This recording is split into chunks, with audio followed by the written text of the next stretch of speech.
Exercise 17. Ready, start. The Institute of Chartered Accountants has already issued auditing standards, and the fraud reporting methodology is incorporated in those auditing standards. Sir, detecting the fraud has been left with the auditors, which responsibility must also be entrusted to the management or its various officers like the managing director, the chief financial advisor, the administrator, etc.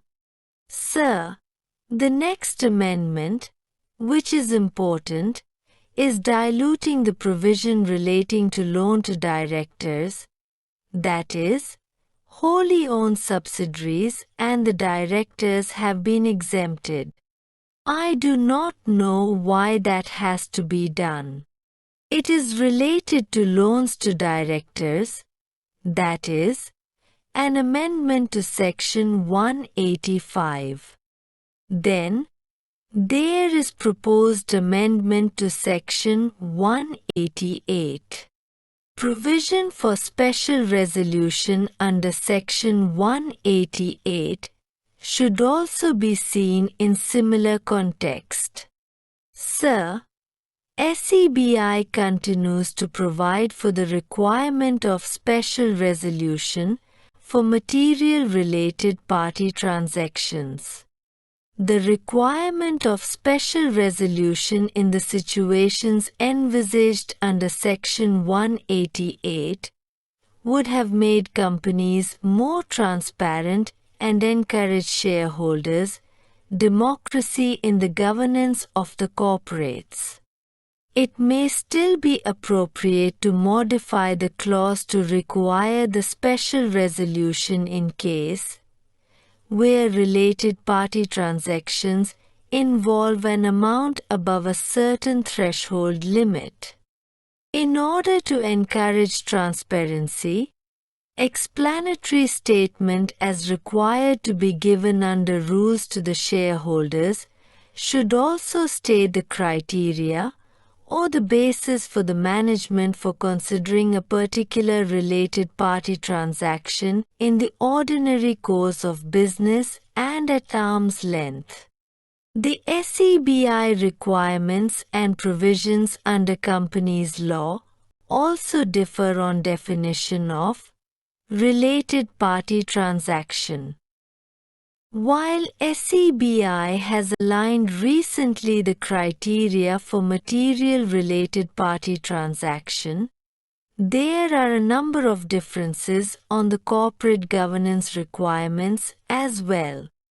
The government should evolve a mechanism so that SEBI and the company's law requirements converge in regard to listed companies and companies with significant public interest.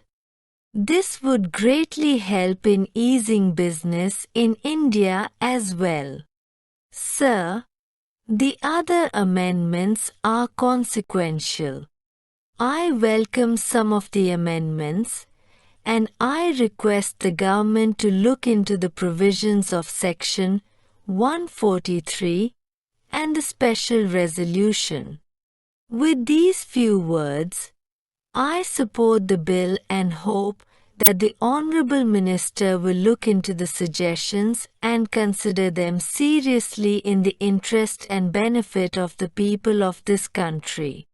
Mr. Deputy Chairman, I am extremely grateful to the Honourable Members who have spoken. In fact, it is very rare, as I said, that law made in 2013 has to be reviewed because it is an act with 470 sections. Therefore, a lot of representations had started coming in the moment this act was notified.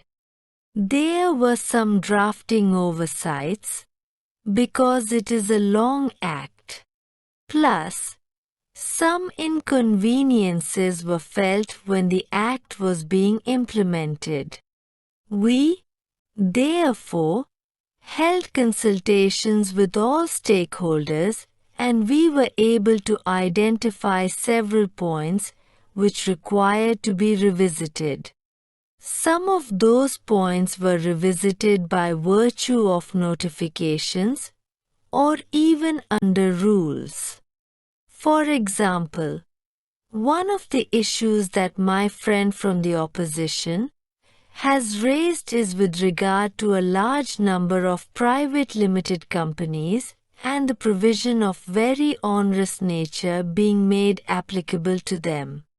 Now, by virtue of a notification, it was possible to give private limited companies exemptions from some of those provisions. And, therefore, those exemption notifications have been given, and the pain of some of those provisions has been diluted by that particular process. Now, I was, initially, able to shortlist 14 amendments, and then 2 more have been added after the bill was passed in the Lok Sabha. Provisions have to be brought in line with the international standards. Now, the question asked is, why are we in a hurry? As rightly mentioned by some honorable members, people are finding it extremely inconvenient after this legislation to comply with all the provisions. And, therefore, they are finding out devices of not forming a company and going in for other devices, including a limited liability partnership.